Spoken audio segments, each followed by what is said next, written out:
आज हम इस वीडियो में बात करेंगे उत्तराखंड में मूल निवास प्रमाण पत्र की, सरकार की, हाई कोर्ट की, सुप्रीम कोर्ट की कट ऑफ डेट की 1950 की।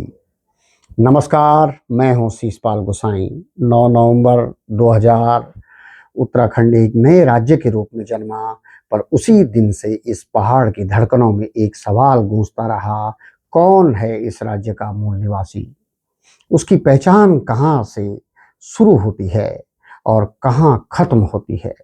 उत्तर तारीख में 10 अगस्त 1950 राष्ट्रपति की अधिसूचना। स्वतंत्र भारत ने 1950 तक जो स्थायी रूप से किसी राज्य में रह रहा है वही उसका मूल निवासी है। ये नियम उत्तर प्रदेश पर लागू था और उसके दायरे में आज का उत्तराखंड भी आता था। यहीं से मूल निवास प्रमाण पत्र की नींव रखी गई। फिर समय आगे बढ़ा, 2000 में राज्य बना।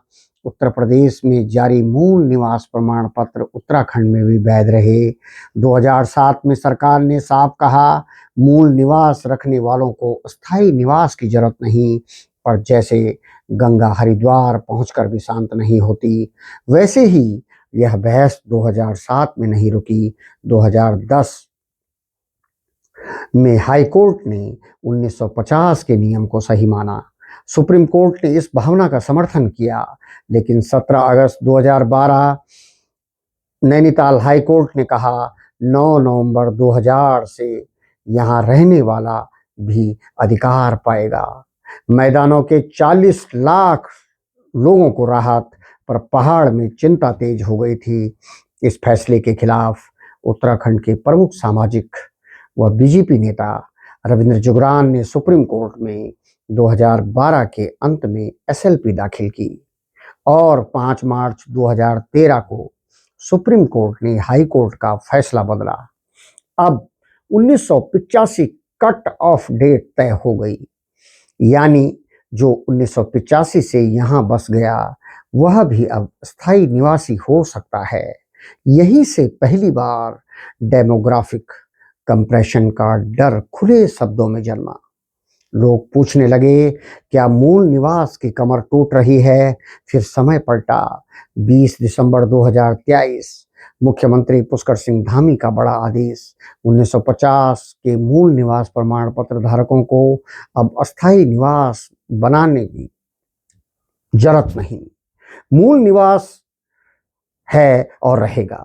यह फैसला तब आया जब पूरे राज्य में मूल निवास स्वाभिमान रैली की हवा उठ चुकी थी। समाज की आवाज सरकार तक गई और सरकार ने माना। इसी बीच 2025 में यूसीसी लागू हुआ, पर इस बहस का विषय नहीं बना, क्योंकि यूसीसी के ज्यूरिडिक्शन सिर्फ 1 साल के निवास पर है, मूल निवास से उसका कोई लेना देना नहीं। और अब इसी इतिहास के मध्य खड़ा उत्तराखंड फिर 2 राहों में सामने खड़ा है। क्या यह हिमालय अपनी पहचान, अपनी जनसांख्यिकी, अपनी संस्कृति को सिर्फ कानून में बचाना चाहता है, या गंगा की तरह अविरल रहते हुए पर सीमाओं में बंद कर भी जीत सकता है?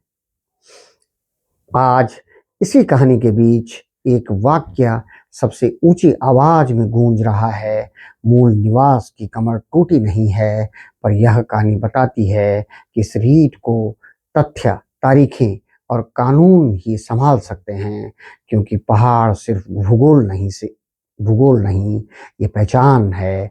और यह पहचान सिर्फ कागज नहीं, ये पीढ़ियों का दस्तावेज है। और इसी दस्तावेज पर उत्तराखंड आज साफ लिख रहा है, 1985 की कट ऑफ मूल निवास नहीं, एक ऐतिहासिक धोखा है। मूल की जड़ सिर्फ 1950 है। यहीं से राज्य की असली पहचान शुरू होती है। नमस्कार।